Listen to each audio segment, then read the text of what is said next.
We recently finished a house renovation and I'm going to show you how we took control of the entire budget and what we did to make sure that we remained stress-free throughout the entire project. There is no rocket science behind this. I used a very simple Excel spreadsheet and it was able to help me keep on track of all of our costs that were going to be coming up within the project and the overall bottom line, how much it was going to cost us. But the most important part of keeping track of all of these costs is halfway through the project, you're going to have decision fatigue. You do not want to be stressing over whether you can afford something or not. So you will know at any point in time if you can afford something or not. In a few moments, I'm going to jump over to my computer and I'll show you exactly what we did. The number one benefit of using this spreadsheet was I could see at any point in time where we were. So we had our budget that we had to complete the project, and then we had an estimated number of costs that were going to be included in that. And then we had the bottom line of we knew how much we might have left over or how much we might need extra to get where we wanted to be. I have heard of people starting these projects, for example, building a house from scratch, and they have no idea of how much the bottom line is actually going to be. Like, I would actually lose sleep over that. So I'm the type of person that needs to know where you're at any point in time. You're going to have enough decisions to be making, whether it's your flooring, bathroom units, your kitchen. You do not need any other additional stressors on top of that. You do not need to be holding up the builder with a decision you are currently thinking about or waiting on financing to organize all of that. You need to be able to tell them yes, no, very, very quickly for them to get moving and to move the project along as quickly as possible. There are hundreds of these budget spreadsheets that you can buy online. For example, on Etsy, there are loads there. And I did look at those to have as a reference when I was getting stuck into our project, but I just found that they were completely overwhelming. So I just couldn't follow them. I didn't even try. So that's why I came up with planning my own one, and it worked for us and it might work for you. So let me know in the comments what you think. Did it help you? And most importantly, did it help you keep stress-free throughout this probably the biggest project you're ever going to take on in your life? I was hoping to have this video out on my YouTube and on my Instagram page months ago, but we got held up with X, Y, and Z, and towards the end of the project, we just wanted it all cleared before I was able to accurately give you an idea of how we did it. We were really lucky to have great builders that were involved in our project. We went with a contractor. Everyone will have their own opinion. You don't have to go with a contractor to do your project. You can do it yourself. You could get direct labor to do it for you. Honestly, when we were getting stuck into it, I was a deer in headlights, so we just didn't have a clue. So we had no choice really but to go with a contractor. It will be slightly more expensive than going with direct labor, but I wouldn't be able to manage the people, to be honest. I'd have to be project manager, and no, I just felt that we just needed to hand it over the responsibility to one contractor. There was one price, this is how much it was going to cost, and then all we had to do was make a few decisions during the project, and it was very, very smooth. And also another reason we went to a contractor was if you went to direct labor, we just wouldn't have an idea of what it would cost at the bottom line. So whereas getting a contractor, you've one price and it was just a lot more organized. So I'm going to jump straight over to my computer and show you my Excel spreadsheet that I used for it. So let's get straight into it.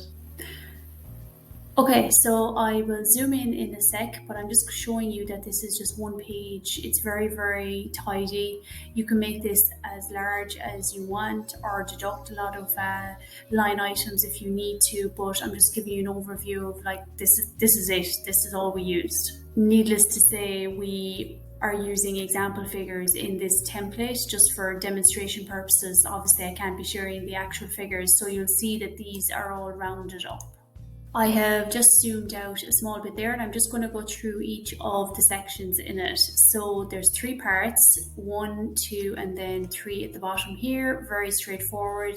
Number 1 is your total budget you have for the entire project. So these are going to be more or less actual figures, what you have in order to complete the project. And I'm going to list those all here. So number 1 is going to be your financing, so your mortgage that you might have, any loans, your credit union. I'm going to list those all here. Your gift perhaps, and then savings. So obviously delete or add in as required here. So for example, a mortgage doesn't apply to you, you can just remove this item here. And then vice versa, you can add in, if you win the lotto, for example, you can add that in there as well. So for this example, I'm giving the budget of 200,000 and I'm rounding out everything on this budget to basically balance off with that. But obviously every situation is going to be different. Like this could be up at 500,000, for example, if you're maybe building a house from scratch, or it could be 30,000, the total budget. It doesn't matter what the actual budget is or the cost of the project. The format is going to be the same for all projects, and I would highly recommend using this just to get your head around, I suppose, where you're at. So I'm going to move down to section 2, and in section 2 then I'm going to go through all of the costs involved in the project. So for section 2, I broke it into different parts, and these primarily focus on the initial costs, the costs that you will have before you even start a job or your project. The second part then is the actual cost of the build, and then the third part is the interior costs, and I cut off on this budget at everything you absolutely need to get you into your new home. Because you know yourself, the sky is the absolute limit when it comes to fitting out your new home with furniture, etc. So I just wanted the bare minimum included in our budget just to get us in, and then anything extra is just, it's going to be separate to this budget. But this is just focused on the bare minimum to get you into your new home. Section 3 then at the bottom is your budget minus your costs, so your balance, and this is going to guide you throughout the entire project whether you can add something to your budget or not. And I'll show you in a minute an example of what I mean by that. But this is kind of the figure where I was keeping my eye on most of the time. So I can hear you roaring at me now, where the hell do I start filling in this template?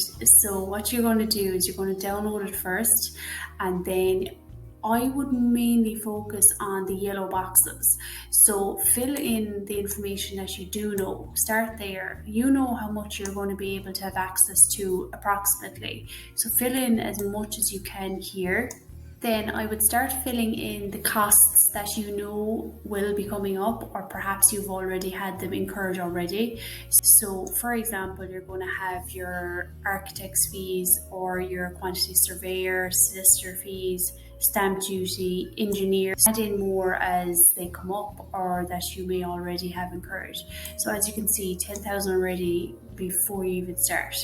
I feel like I need to keep reminding you that these are example figures, so these are going to be different for every single person and every single project. You'll see as well on the balance column that I have a running balance going on here as well.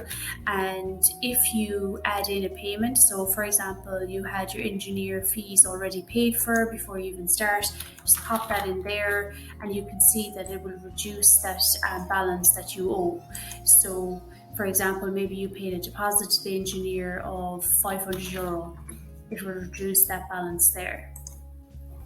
Moving down to the project costs, and this is the area that's going to be the biggest for most people. So you're going to have the actual build costs. So in our case, we went with a contractor, so we were able to get one price. And in this example, I'm only going to use 150,000 as the build costs. And then I think you're only fooling yourself if you think there's not going to be any extras. Like I've never heard of any project where there hasn't been any extras. So in our case, having to go deeper with foundations, and we needed extra steel. So they're just examples that I've written in there just to show you what you can add in there. And then options that you might want to upgrade, whatever you're including, for example, putting in underfloor heating, heat recovery system, an extra skylight here and there. So these are just example figures, and you can add in more as you need here. On the other hand, you're going to have people who go with direct labour rather than going with a contractor. So what you're going to do in that case is just remove these couple of items, and you're going to put in the breakdown of every cost that you know is coming up. So for example, you're going to start with your block work. Let's say foundations, windows, and so on. So you're going to have quite a big list here of all the different costs associated with your build. And the very same way, you're just going to fill in the figures of what you know. So block work, I don't know, let's say 15,000, foundations 10,000, windows 10, and so on. You get the idea. You just need to add in all the rows that you require and whatever information you do know. But for now, I'm just going to revert back to the way I had it, just for demonstration purposes. Moving down to our interior costs, and like I said earlier, these are the costs, bare minimum, to get you into your home. So we're going to start with the kitchen and fitting. Don't forget, when you are getting a kitchen fitted, some places you go to don't include the fitting. So we actually didn't know this, and we had to hire somebody to fit our kitchen. So I've just put in a rounded figure in there for that case. So it's just something to keep in mind. A lot of these figures are things you can get before you start your project, because obviously you don't want to get stuck into something and then realize halfway through it it's just not feasible. But a lot of these you can actually go about quoting it up yourself. So for example, you can get a kitchen quote for what you want.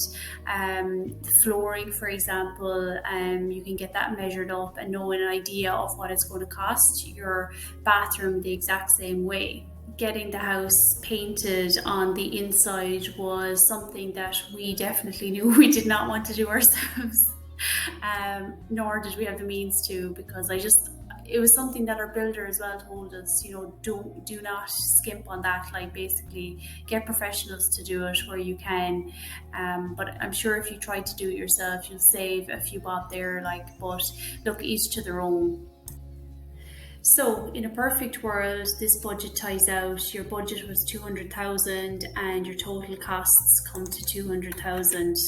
This is great, but in the real world, this is not reality. Let's look at the non-negotiables.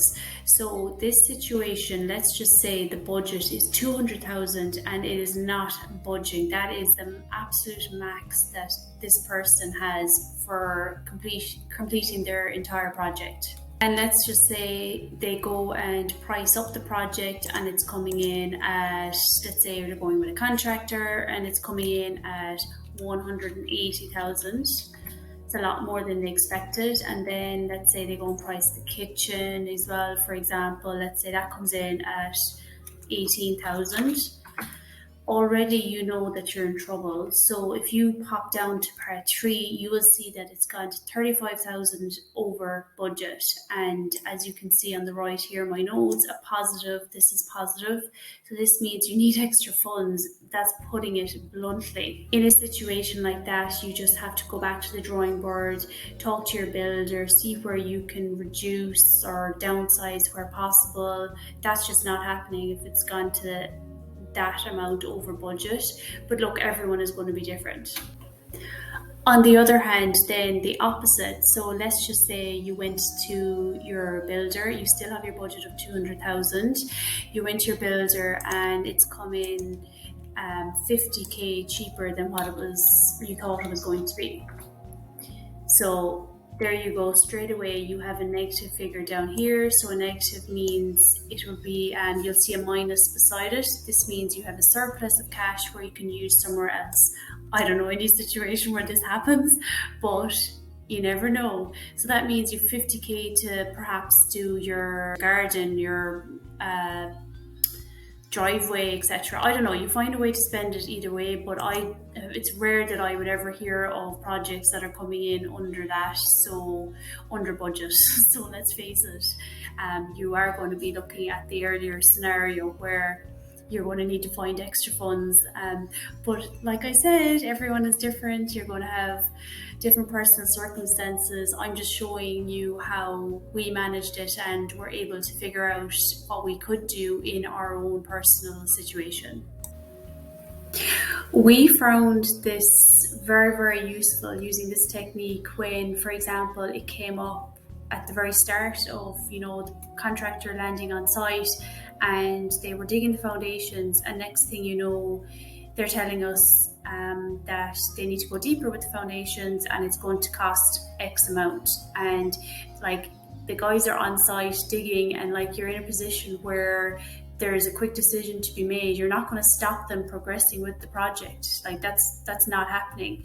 So you need to be ready to be able to tell them yes or no on the spot. Like you do not want to be holding them up. It's costing them and it's costing you. So you need to be able to make a quick decision. And like I said at the beginning, you really need to have a contingency. Off the top of my head, we were looking at maybe about 10 to 15,000 as a contingency. And if you know of any other projects that you might have been involved in that needed a bigger one, let me know in the comments below. But that was just, I don't know where I even came up with that figure, from watching probably Dermot Bannon on RTE. Like you'll always have a figure that's just sitting in your head, and I always just had it 10 to 15,000 was my non-negotiable contingency I would have in my mind.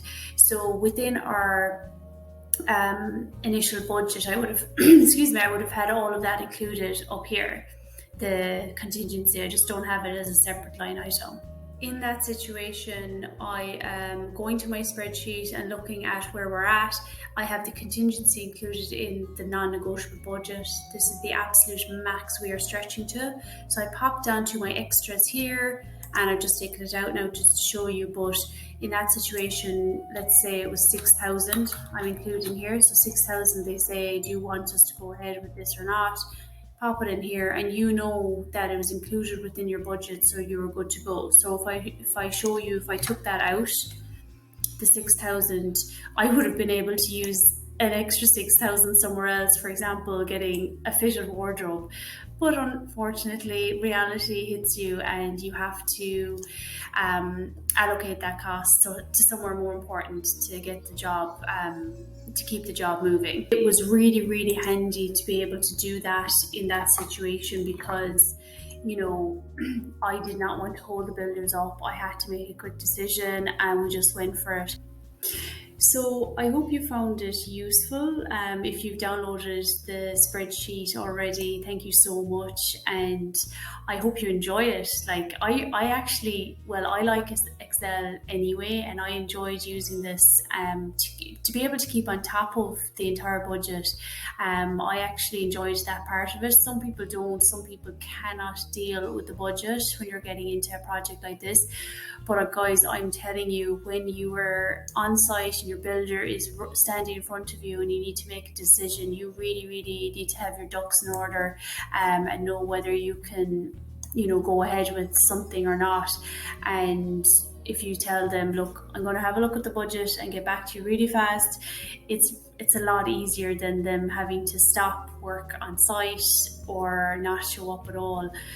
So yeah, I would just recommend, if this one doesn't work for you, perhaps creating one yourself, or literally get a pen and paper and write everything out. Write out what you have, what the costs are going to be, your estimated costs, and see where you're at and see if it's feasible or not. Thank you so much for tuning into this video about how we managed our budget for our house renovation. I really hope it might help you. Let me know in the comments if it does, and don't forget to hit the like button and subscribe to my channel if you have not done so already. It really means so much for your support.